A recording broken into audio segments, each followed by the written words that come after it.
This video is brought to you by Ageless Geeks.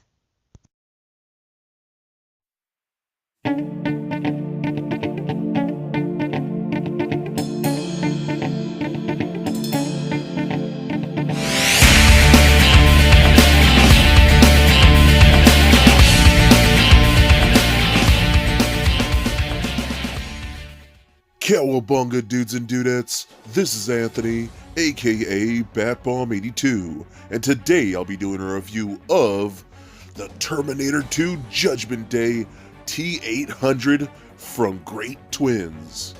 Now this is a new company that they're coming out with Judgment Day figures, and this is their first outing of the line. So taking a look at the box, we can see that it is done in a black motif with the T-800 Terminator 2 Judgment Day emblem at the center. Turning the box around, we can see pretty much the same writing that we saw on the front. So with the box out of the way, let's crack this figure open and see what we have inside. And here is the T-800 out of the box. And man, this is a pretty cool figure for what we get here. Considering this is an entirely new line from an entirely new company, at least to my knowledge, this is a pretty good outing. It's got a ton of stuff to talk about, and let's see if it's actually worth that price tag. But before we take a closer look at the figure, let's take a look at the accessories. So the T-800 does come with a ton of accessories. Starting off, we get a square stand, a cradle for the stand, a pistol, a pair of shades, 4 interchangeable hands, a shotgun, a grenade launcher, a minigun, chain bullets for the minigun, a bag, 2 interchangeable neck pieces, and a bandolier with grenade launcher rounds. And if you get the deluxe version, you also get a deluxe stand with an endoskeleton skull with LED features. We get a hand holding a scalpel and an endoskeleton arm for his left side. So with the accessories out of the way, let's take a closer look at the T-800. Alright guys, now let's take a closer look at the T-800. Now this is something that I know a lot of people have been interested in checking out to see how well it is, like how well it's done and whatnot, and if it compares to things like the Mezco 112 line. This is from a newer company called Great Twins, and I believe this is their first, outing with a figure like this. So let's see what they've done here. Let's see if it's improved over things like I said, again, like Mezco and whatnot. And we're just going to run down everything. So this might be a little long video because I really want to go into details with a lot of things here. So let's check it out. So overall, the figure itself looks really, really good. I love the soft goods used here. Just came out really, really nice from like the whole leather biker outfit. Just works out great. The legs, the pants and whatnot, the jacket is just phenomenally done. You can see all the straps and whatnot, and all the buckles and rivets and things like that. You can even see like zippers on there and whatnot. All look really, really good. Even on the sleeve, you see a zipper right there on the back of the sleeve. All look really, really nice. Just very well done. The material feels really well done. I like that a lot and whatnot. Even the shirt underneath looks really nice. The first version that we saw with this was going to have a gray shirt, but they opted to use a black shirt with this, the actual release of it. I went back and kind of checked pictures from the movie and whatnot. He does seem to wear both a gray and a black shirt in that movie, so I guess both are accurate, you know what I mean? So I don't know why they changed it, but either way, both seem to be pretty accurate to the actual movie and whatnot. So the head sculpt itself, in my opinion, looks a lot like Arnold Schwarzenegger. It might not be perfect to a lot of people. I kind of didn't expect it to be perfect, but it's pretty good. I think it's pretty decent for what they've done here.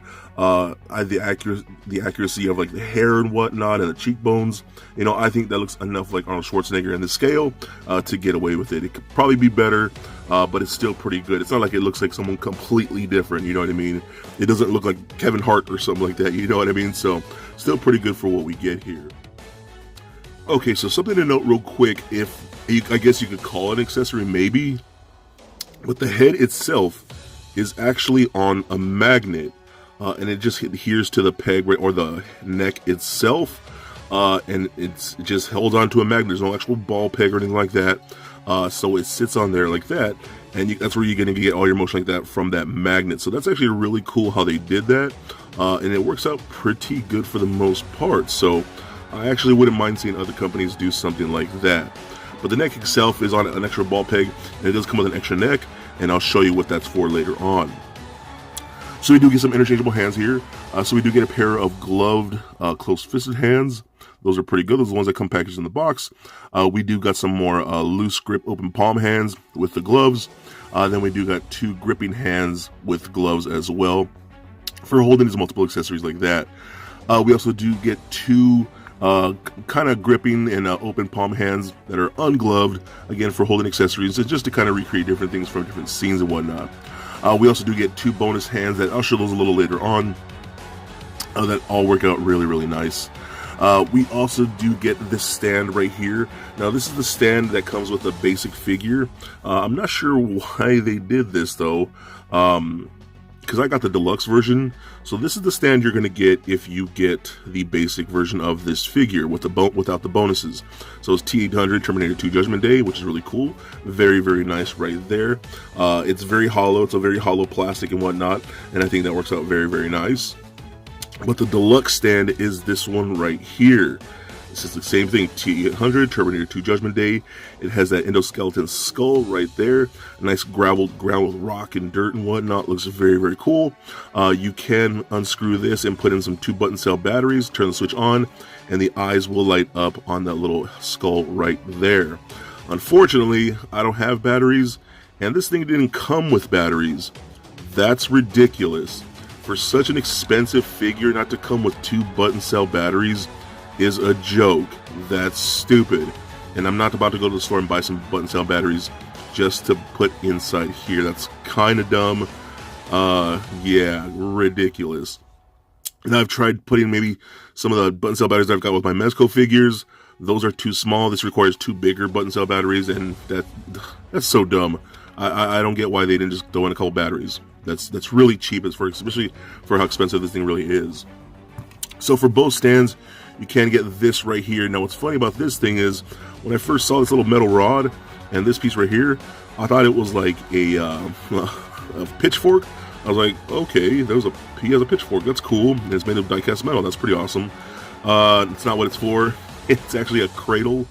So if you do that right here, and you can actually put it on any of the stands like so, you can actually rest him on top like that, and then lift up this piece right here, and that's how he'll stand, kind of like you see with things like Hot Toys and whatnot. So that's basically what it is. It's a cradle for the stand, and yeah, that's a pretty cool addition to that.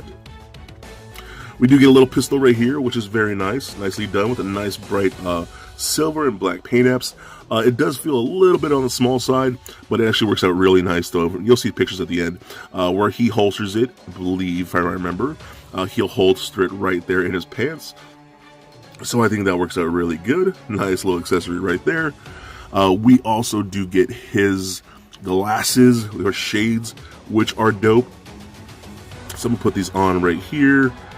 Get those on like so. And if I could, oh my gosh, I don't know why I'm having such a hard time with this. There we go. So boom. Now he looks like a total badass. And just that scene of him putting the shades on for the first time, in my opinion, was really rad. And that's an iconic look right there. And I think they did a great job with it. So very cool. Nice polished black too from what we're seeing with that. So very, very well done. We also do get his little shotgun right here, that how he twirled around. That's really nice. I love the handle on that. It came out really, really good. We have his grenade launcher. Again, iconic weapon when he was just unloading into like the T-1000.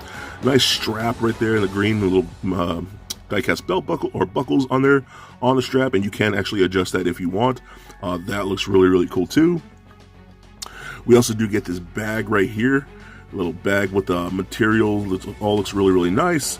You got straps and a little pad right there at the top right there. Nice little buckles all over the place. You cannot open this. It is not a functioning bag, but it will note that there is a sponge in there so that the whole bag kind of pretty much holds its shape and it doesn't get flat or crumpled or anything like that. So that's pretty cool to have something like that. You can just kind of hold that over like his shoulder and whatnot.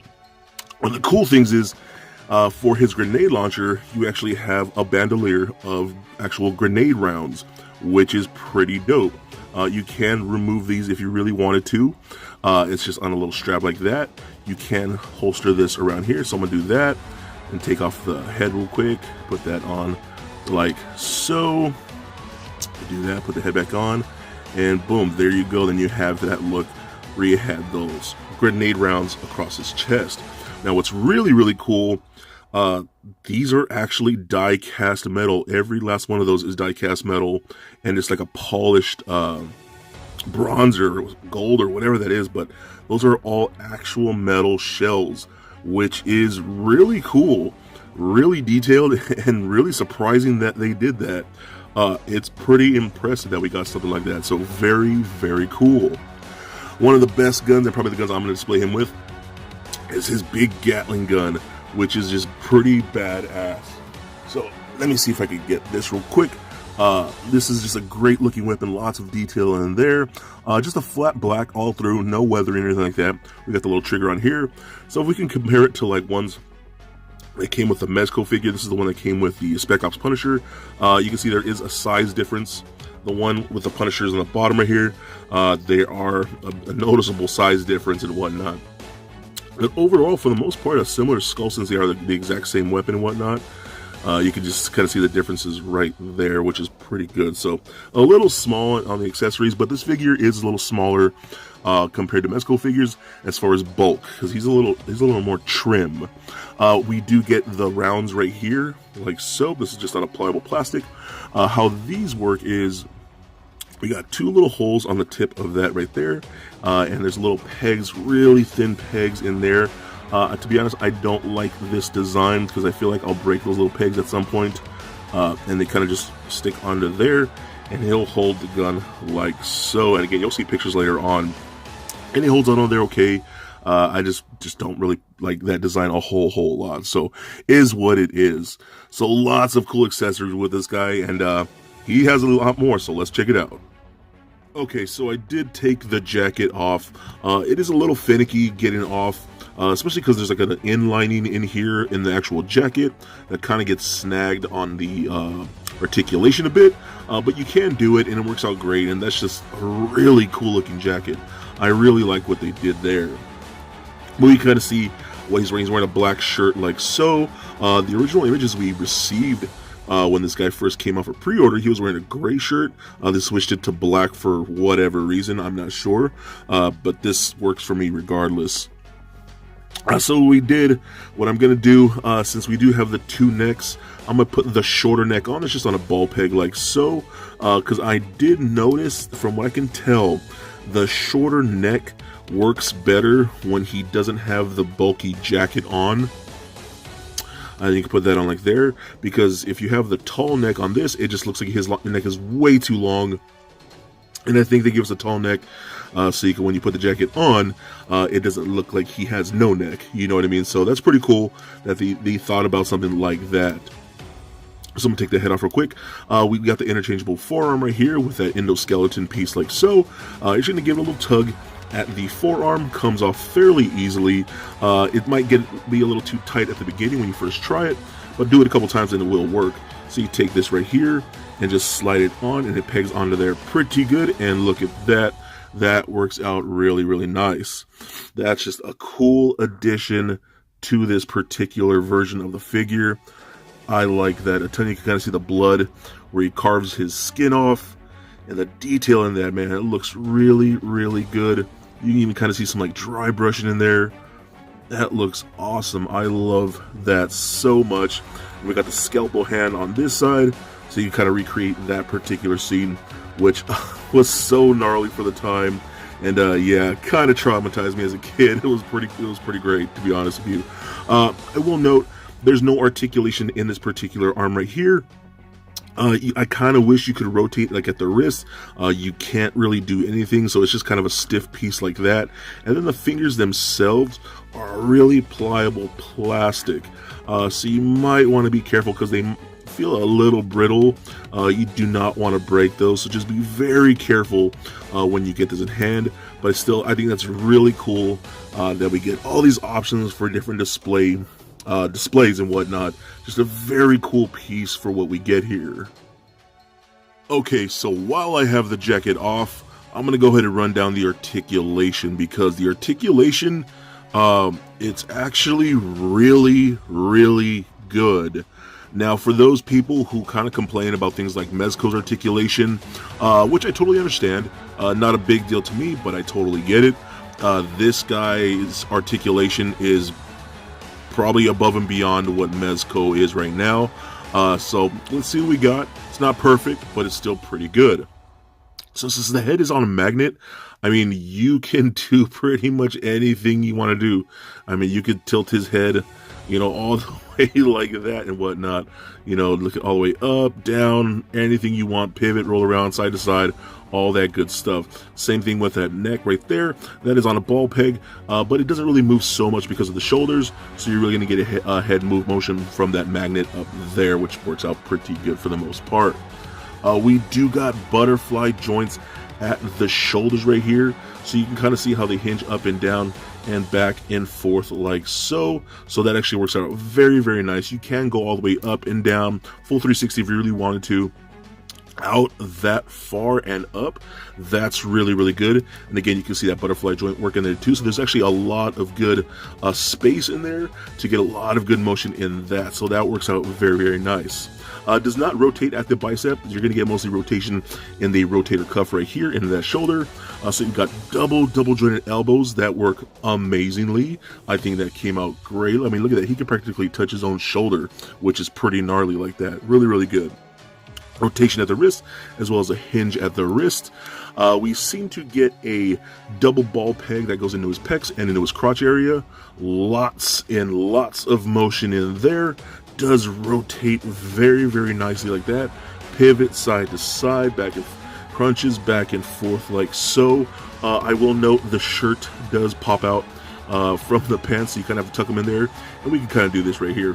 You can lift this up right there and see those Arnold abs. Sexy. But you can see his whole cut right there. So you can see where the lot of motion is like that. This is really weird, right? But you can see there's a lot of space in there to get a lot of motion in, which in my opinion works out really, really nice. We got hip joints that kick forward that much.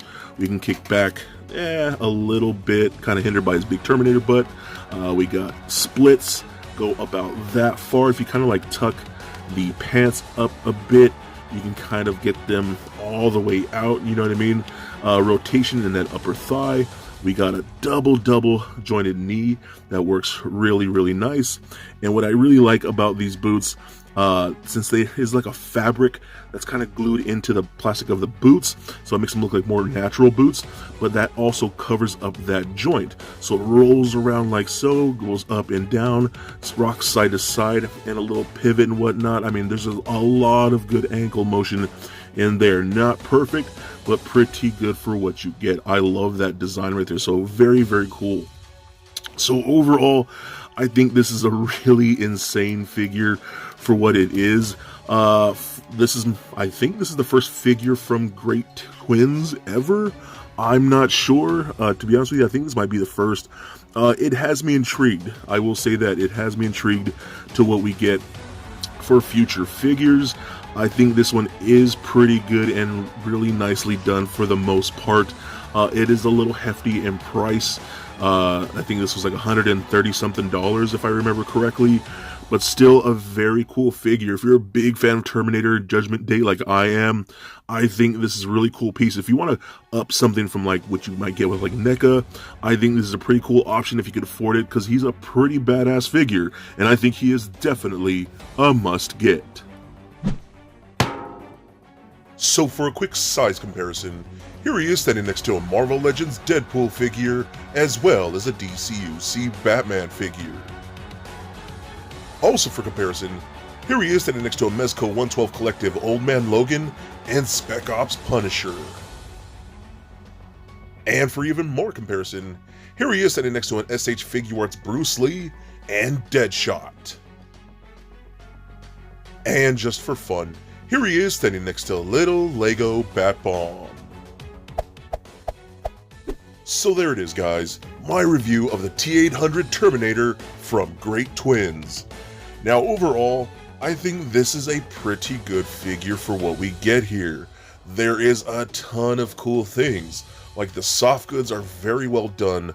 I love all the accessories, and little things like the shells for the grenade launcher are actually die-cast metal is pretty impressive. Innovative things like having a head sculpt with a magnet to attach is pretty cool. The articulation is very well done. One of the things that I will complain about is the fact that we don't get button cell batteries for getting the bonus accessories. That's just stupid. For paying an extra amount, we should at least get those batteries. But other than that, he is a pretty fun and amazing figure. Now that's going to be entirely up to you whether you think it's worth that price tag or not, but for me, he's pretty awesome, and I think he is definitely a must get, and I cannot wait to see what Great Twins has in the future for this entire line. So I give him a rating of 4 bat bombs out of 5. So please comment, like, and subscribe. Stay nerdy, my friends. Peace.